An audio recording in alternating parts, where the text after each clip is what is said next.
एक बड़ी खबर इस वक्त आ रही है उत्तराखंड की सियासत से जुड़ी हुई। हरक सिंह रावत बीजेपी से निकाले गए हैं। हरक सिंह रावत पर बीजेपी ने एक सख्त और बड़ी कार्रवाई की है और मुख्यमंत्री ने मंत्रिमंडल से भी बर्खास्त कर दिया है।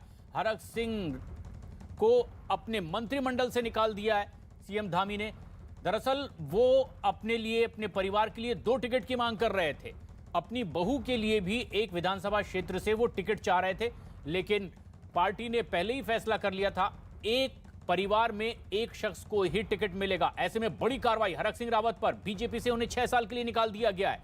हरक सिंह रावत ने सख्त कार्रवाई की है और कल जो कोर ग्रुप की बैठक भी हुई थी बीजेपी कार्यालय में, उसमें भी वो शामिल नहीं हुए थे। हालांकि पिछले कुछ दिनों से उनके तेवर कुछ इसी तरह के थे और आशंका यह भी कि क्या वो कांग्रेस में शामिल हो सकते हैं। लेकिन क्या ये एक प्रेशर टैक्टिक्स भी उनकी कोशिश थी? लेकिन सख्त कार्रवाई बीजेपी ने की है।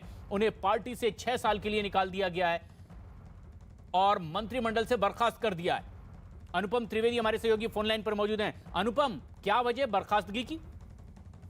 प्रशांत, देखिए, ये इस तरीके का खेल बहुत दिनों से चल रहा था पार्टी के अंदर और लगातार हरक सिंह रावत कांग्रेस के भी टच में थे। वो 3 टिकट की मांग कर रहे थे।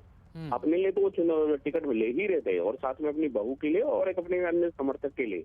और ये बात बीजेपी को लगातार चुभ रही थी। बीजेपी ने उनको साफ बता भी दिया था, कम्युनिकेट कर दिया था कि आपके अलावा औरों को हम एकोमोडेट नहीं कर सकते। आज शाम हरक सिंह रावत फिर उसके बाद दिल्ली निकले और खबर ये थी कि वो कांग्रेस नेताओं के टच में है। ये खबर भी हमने अपने दर्शकों को शाम को बताई थी। और उसके बाद, इससे पहले कि वो कांग्रेस के नेताओं से मिल पाते और कुछ आगे की बातचीत हो पाती, बीजेपी ने बड़ा एक्शन लिया है।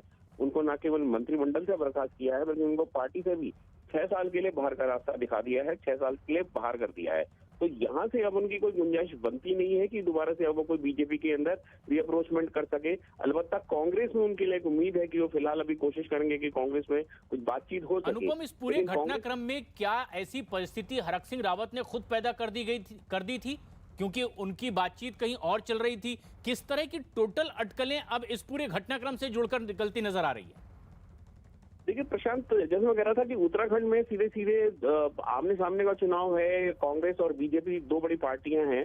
तो अब बीजेपी ने जब दरवाजे बंद कर दिए हैं तो हरक सिंह के पास अब केवल और केवल ऑप्शन रह गया कि वो कांग्रेस को अप्रोच करे। और कांग्रेस के साथ उनकी बैकडोर पे कई दिनों से बातचीत चल भी रही थी। लेकिन अब उनकी अगर जैसे 3 टिकटों की डिमांड है, क्या कांग्रेस उसको अकोमोडेट करेगी, उस मांग को मानेगी? एक बड़ा प्रश्न है। अब कल का दिन इस लिहाज से बहुत इंपॉर्टेंट होगा कि किस तरीके से बातचीत आगे बढ़ती है। अगर कांग्रेस भी इनको अकोमोडेट नहीं करती 3 टिकट, तो हरक सिंह रावत के लिए वास्तव में एक राजनीतिक चुनौती होगी कि वो उसके आगे अब क्या करें। और बीजेपी ने बड़ी कार्रवाई की, हरक सिंह रावत को 6 साल के लिए पार्टी से निकाल दिया, मंत्रिमंडल से भी बर्खास्त किया गया।